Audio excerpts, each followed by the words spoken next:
Speedrunning is a part of gaming that a lot of people enjoy, whether it be watching it or actually doing runs themselves. And with the recent release of Secret of the Mimic, a lot of people have been running the game and they have broken the poor thing. They have got it to a point where the Mimic isn't even mentioned.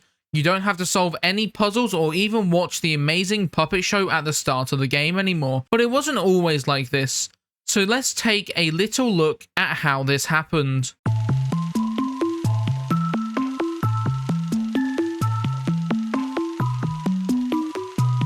Before we get into it, I would like to say a massive thank you for 5,000 subscribers. And with that said, let's return to the video. So at the time of this video coming out, Secret of the Mimic has been out for 3 weeks. I can't believe it's already been that long. But in that time, a lot has happened in the world of speedrunning Secret of the Mimic. From finding out how to fall out of bounds to walking through literal walls. Yeah, that's how broken this game can become. However, let's start at the beginning before we knew all of these tricks. We start in our van heading towards the factory owned by Edwin Murray, and we are tasked to collect the blueprints of the Mimic.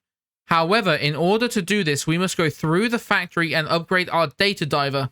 Sounds easy enough, right? However, you have to do this all while being hunted down by the Mimic, who can take the shape of any costume, which means as you go around the factory upgrading your data diver, he could be any one of the suits in our path. Now, our journey starts in our van, where we pick up the data diver, then we head round the side of the factory because the front door is locked. We listen to Edwin yapping,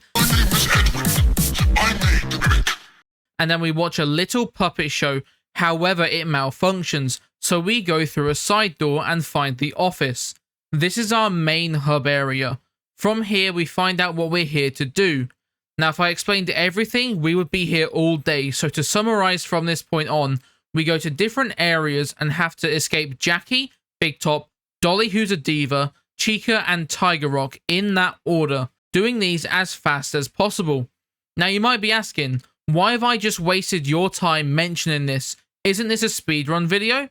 Well, it's to show you how impressive the time save is for our next run, where we find out about our first out of bounds. So the out of bounds run starts the same way. We are in the van, we pick up the data diver, and we run as fast as we can to the side entrance. We listen to Edwin yap, then we watch the show again, it breaks again. We wind up the octopus and we go through the door, but instead of heading to the office, we instead run a little bit to the left, to Sonic.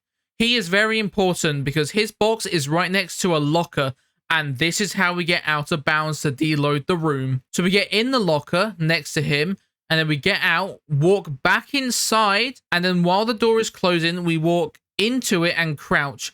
This, for some reason, puts us on top of it, and then we simply walk on top of Sonic's box, and we fall into the void. However, if you uncap your frame rate, you can actually load the end of the game doing this. So you will land at the end of the tracks after the Mimic chase. Once the red door opens, you run up the stairs. Once you see a save icon, quit and reload, because if you don't, this happens.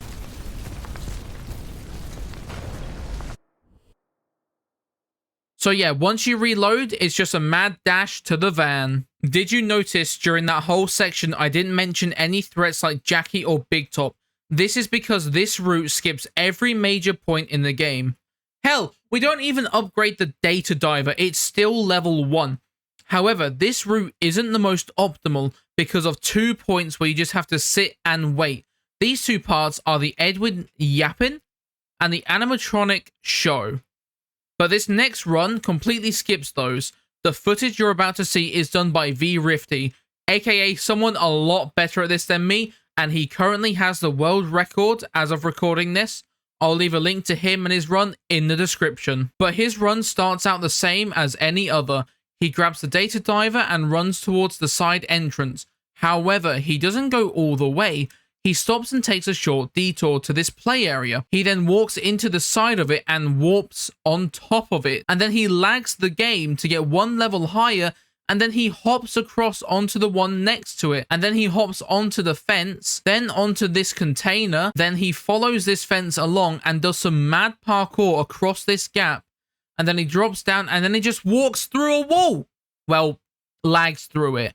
And then he paused buffers to load in the area around him, and this puts him just after the show at the door. Then he opens the door, and then bam, he's back on track, having skipped both the Edwin Yap and the entire show, saving so much time that the world record held by V-Rifty is under 2 minutes of in-game time. Like, huh? As of now, this is the fastest run done, and it's honestly really impressive to me that people find these things so quickly and then optimize a route in the game to beat it as fast as possible. Now, while this game is really well made, the speedrun shows us that even a well-made game can be broken. And with that said, I would like to say another thank you to V-Rifty for letting me use his footage of the speedrun, and a thank you to all of you who have watched, and I will catch you all in the next one. See ya!